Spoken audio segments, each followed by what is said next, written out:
Coach, a 12-1 run over the last 5:15 of that game. Just what was Illinois State doing so well down the stretch to be able to pull away? Well, without looking at the film, obviously we have to do a better job executing offensively, getting the right people with the ball in the right spots. Defensively, with the game on the line, we just got to be more assignment correct.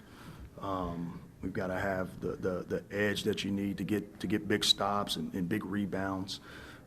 So ultimately, I have to do a better job of getting the result that's needed in those situations, whether it's a great look at the rim, whether it's a big-time stop. And there's a lot of details that go into that. That's so many possessions for so I can't give you one answer other than just not a very well-executed finish by our group. You played some zone. You tried to be more aggressive with defense today. Do you think it worked at times? Didn't work at times? What do you think? Well, we went zone one possession. They got an and one, but I thought our press early got us playing hard. Now, unfortunately, gave up points in the paint. We sent them to the foul line, but I don't think that from an overall defensive standpoint that it had too much of an impact on the game because we weren't quite getting points off of it. And so what we were doing was we were getting mismatches defensively. Guys were driving us and things of that nature. And that's why we elected to double team the post in the first half too, because they got a guy down there that can really score. So second half, I thought, especially the start of the second half, our defense was a lot better. We held them to 15 points for most of that half.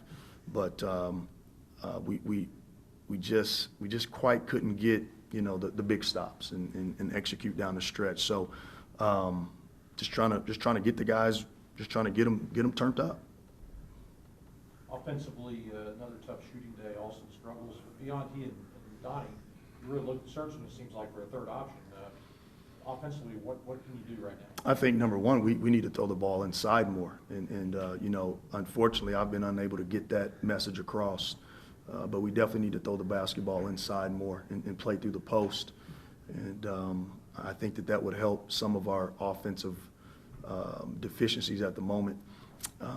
We didn't play a few of our better offensive players tonight, and so we knew that we would struggle to score a little bit, but we should have thrown the ball inside a little bit more and take some pressure off of the perimeter with Austin and try to get Donnie in more isolated post-ups against whatever matchup he might have. So again, just have to get it. I have to do a better job. I mean, that's the bottom line. And Matt and Chance were good early in the year. They've struggled lately, no secret.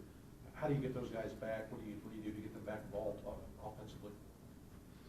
Or can you at this point? If I had that answer, I would have did it January 1st. I would have did it December 26th, whatever that day was when we came back. Now it's ultimately my job to have that answer, so I'll continue to search for it. But I do feel like those guys are talented players, and I need to get them playing better. I really do. It seems like the effort we talked about last time we were in here following that Murray State loss, it seems like that's been improved since over the last 3 games. You beat Evansville, but don't think the effort was questioned too much in the Indiana State or tonight. So what have you seen that from your guys? Have they gotten that message? Yeah, we played hard. We just didn't compete, and there's a big difference. And but the guys played hard. But this level of basketball is about competing, and unfortunately, I don't have my team competing right now, and that's what you got to get done. And but I do think that tonight they played hard. Coach, is it hard for these losses just because, like, this was a game where you were there, you had a lead, you had momentum, and then the ball just didn't bounce your way? Like, you look at the guys and say, hey, we fought, but like you said, you didn't compete. Like, what's the difference, I guess? Yeah, there's a big difference. We probably don't have enough time. The way we're playing is hard. Like, if we were playing well and not winning, you could live with that. But the way we're playing is what's hard. And then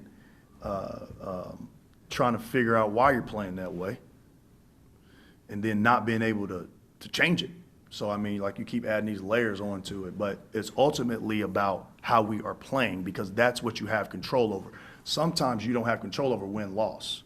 If we play our best and another team plays their best, they may beat us. But unfortunately for us, we just haven't played good basketball. And what makes it even harder is having seen this team play good basketball before. You know, like some teams that lose or go on streaks, you know, they haven't played good ball all year. But you got a group in ours that show that they can play good ball and ultimately that's what makes it hard. So again, I've got to get them playing good ball.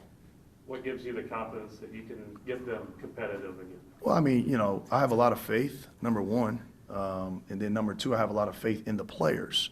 And we have to continue to work hard and keep the faith. And ultimately, things will turn in our favor. But, you know, like I've told the guys, it's a shared responsibility. You know, it's not just coaching and preparation and adjustments and motivation and inspiration from myself, the staff. You know, it's some competing and some execution and some playmaking on their behalf too. So I mean, there are a lot of things that go into it, but you know, I have a strong faith and I don't have a doubt that we work hard, and so we just need those things to create some type of shift. All right, Coach. You had one? Yeah, I did. Not to pick on Donovan or anything. He's the leading scorer at 19 points. I guess if you look at it though, he also has, you know, the worst plus minus at minus 15. How can you, like, as a fan, it's hard to understand why that happens. Why does that happen? So plus minus is about two things. It's about stops and taking care of the ball. And plus minus has nothing to do with how many points you score. And it is a very important stat because it oftentimes tells the tale. Like when you go back and watch the film, you can see certain blown executions by, you know, A, B, or C player. And sometimes it correlates with that plus minus. Now, some guys that don't play consistently or play a lot of minutes in that game, sometimes they kind of get an unfair plus minus, right? You put him in, the team goes on a 4-0 run, you take him out, he's -4. Well, he was in for 1 minute. But it's all about in this conference, 50-50 balls, transition defense no matter what, and making your layups and free throws. And if you're on the floor for us when those three things are not happening, then you're going to have a negative plus minus. So it has zero to do with points. It's all about stops and taking care of the ball. So, you know, you got two guys here with almost 20 points and everyone else is in single digits. Do you feel like in those last couple minutes that was the issue, is that you had those two scorers that got locked down, him and Mason? Is it as simple as that, or is there a lot more to it? No, it's a lot more to it than that. I mean, you know, from an offensive standpoint, you probably want one of those two guys taking the shots down the stretch, unless someone else is open. But there's two sides of the floor. You know, if in the last 4 minutes of the game the score is 56-56, and you just keep getting stops, but you keep missing, the score is still 56-56, right? You still got an opportunity to do some things. And so for us, by not getting stops, it ends up altering what you do on the other end. You know, if you come down, they went up 6 with like a minute something to go, then, you know, you kind of got to do something else, as opposed to if that game was tied. You know, it's a whole different offensive possession. So, you know, those two guys, for the most part, will probably lead us in scoring. We probably need some other guys to chip in, but we don't just need other guys scoring right now. We need a lot of things to go well for us to play better.